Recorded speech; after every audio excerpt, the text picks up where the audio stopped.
내년 총선이 1년이 남았습니다. 1년도 채 남지 않았다고 해야 될지 아니면 1년이나 남았다고 해야 될지 어쨌든 이런 가운데요.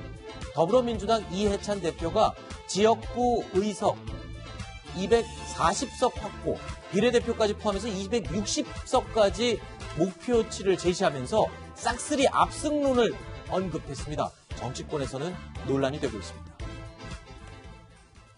누가 왜? 이 125명이 다 내년에 당선되면 우리 당이 240석이 됩니다. 비례까지 합치면은 260석쯤 될 겁니다. 실제로 지난 지방선거에서 우리가 압승을 거뒀기 때문에 지역 기반이 굉장히 좋아져서 충분히 우리가 꿈꿔볼 수 있는 그런 가능성이라고 생각을 합니다.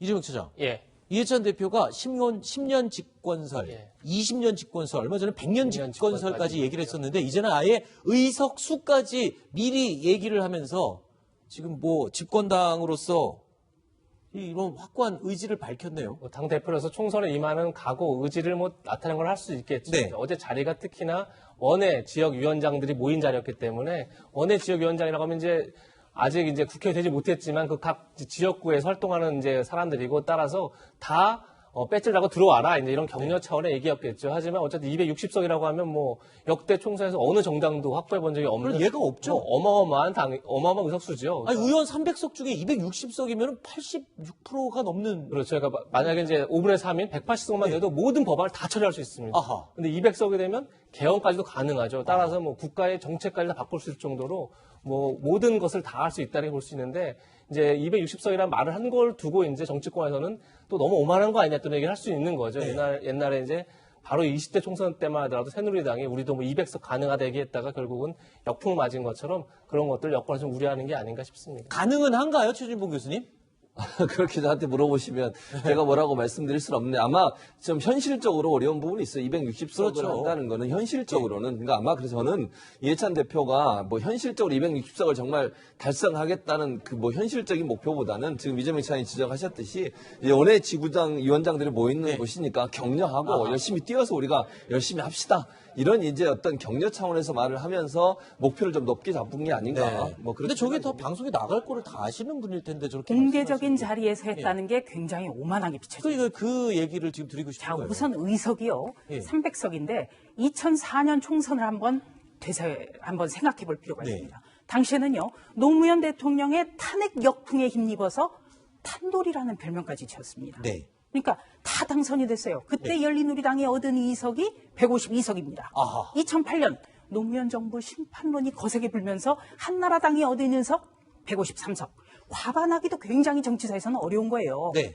그런데 이해찬 대표가 20년 집권, 50년 집권, 100년 집권 이런 거에 이어서 이번에는 의석수까지. 의석수까지 260석. 아하. 예, 골프와 정치의 공통점이 뭡니까? 뭐죠? 네, 고개 쳐들면 망한다. 예. 겸손해야 된다는 소리죠? 고개 숙이고 있으라는 말씀이죠? 이런 모습이 어떻게 비춰질지는 아마 국민들이 생각을 많이 하실 겁니다. 알겠습니다.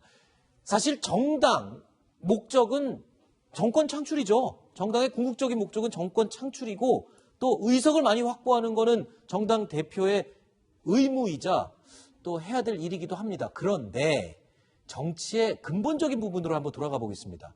우리 국민들이 먹고 사는 문제가 먼저 해결돼야 정치도 좀 고운 눈으로 바라보지 않을까요? 그러니까 이해찬 대표의 이 같은 말, 격려도 좋습니다만 민생은 외면한 채 총선에만 몰두하는 게 아니냐.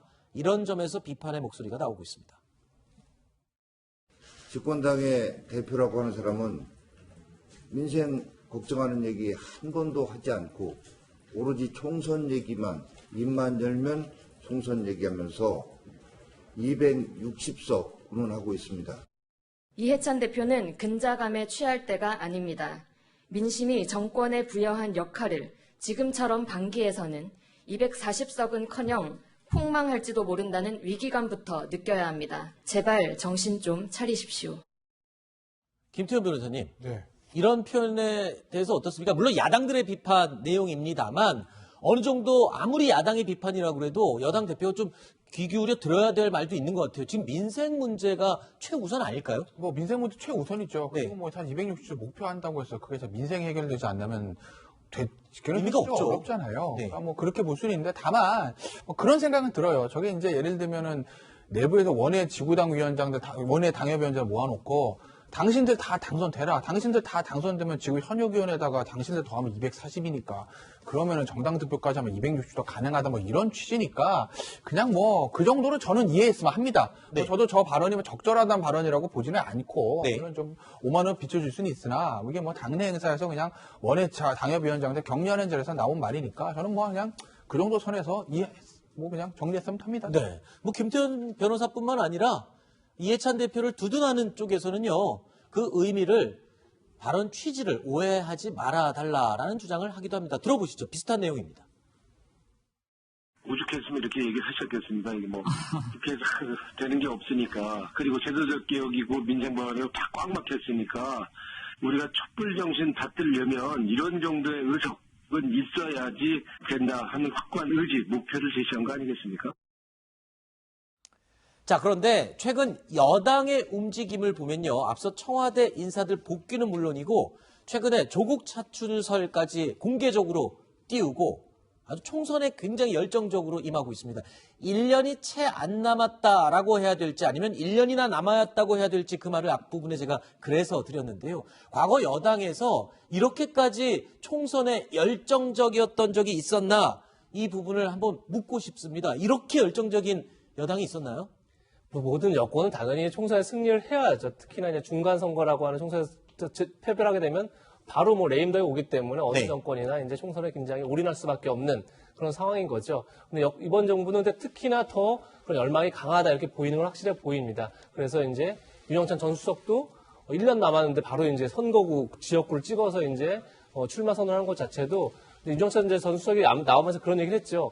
이번 다음 내년 총선의 승리가 결국은 현 정부의 성공을 위한 필수 요건이다 이렇게 얘기를 했기 때문에 지금 모든 여건이 이제 그런 생각 속에서 말씀하신 것처럼 지금 뭐 전직 참모들뿐이 아니라 지금 현 청와대 참모들 그리고 뭐 조국 수석을 포함해서 그런 참모들 다 나와야 된다. 그리고 뭐 이해찬 대표가 지금 뭐 260명 얘기했지만 이를 위해서는 지금 현재 정부에 있는 그러니까 뭐 이낙연 총리 같은 분들과 다 나와서 정말로 총선에 올인해야 된다 이렇게 얘기할 정도로 굉장히 어쨌든 이번 총선 내년 총선에 의미를 크게 두고 있는데 아무래도 다른 정부에 비해서 더 많이 어떤 협치 뭐 이런 쪽보다는 적폐청산을 포함해서 현 정부의 정체성을 많이 강조했던 정부이기 때문에 내년 총선에서 패배할 경우 급격하게 랜드에 올 수 있다 이런 위기감이 반영되는 게 아닌가 그런 생각이 듭니다. 정당에 있어서 가장 중요한 정치 행사가 선거입니다. 네. 선거에서 이기는 쪽이 집권도 할 수가 있죠. 더 네. 나아가서. 그런데 문제는 지나치게 여당의 총선 전략, 총선과 관련한 발언이 너무 일찍 나왔다는 거예요. 네. 6개월 전도 아니고 3개월 전도 아니고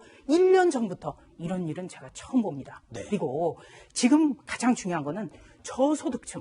삶이 너무나 팍팍해요. 실업률 역대 최악이라고도 합니다. 그리고 양극화, 소득의 양극화가 가장 벌어졌다는 평가도 나와요. 이런 상황에서 이런 것을 제쳐놓고 선거에만 올인하는 것. 네. 과연 국민들이 어떻게 생각을 하겠습니까? 네. 더불어민주당은 서민과 중산층을 위한 정당이라고 합니다. 네. 네, 뭐 선거에 저는 올인한다고 보지는 않고요. 선거에 네. 관심을 가지고서 이제 준비를 하는 거죠. 1년 정도 남았으면 네. 선거 체제로 들어간 거 맞습니다. 네. 대체적으로 이 바른미래당, 민주당뿐만 아니라 다른 정당들 다 그렇게 하고요. 그 다음에 이제 현역에 있었거나 아니면 전직에 뭐 청와대에 근무했거나 장관들 했던 분들 지금 뭐 야당 같은 경우도 그런 분들 많아요. 그럼 네. 제가 지금 정확한 숫자를 통계를 내지 않아서 몇 명인지를 말씀드릴 수 없지만 현재 자유한국당에 있는 의원들 중에 전직 정부에서 수석했거나 아니면 뭐 대변인 했거나 아니면 장관 했던 분들 많이 있잖아요. 또 왔다 가신 분들도 있고 그렇게 보면 전체적으로 지금 뭐 민주당이 뭐 모든 걸 다 내팽개치고 한다 이렇게 얘기하는 건 너무 지나치다는 생각이 들고요. 네. 총선에 지금 대비하는 것은 1년 정도 되면 대체적으로 정당들이 이렇게 퇴비를 갖추기 때문에 네. 저는 그냥 일반적인 현상 중에 하나라고 봅니다. 알겠습니다. 6번째 소식 오늘의 5위로 이어가겠습니다.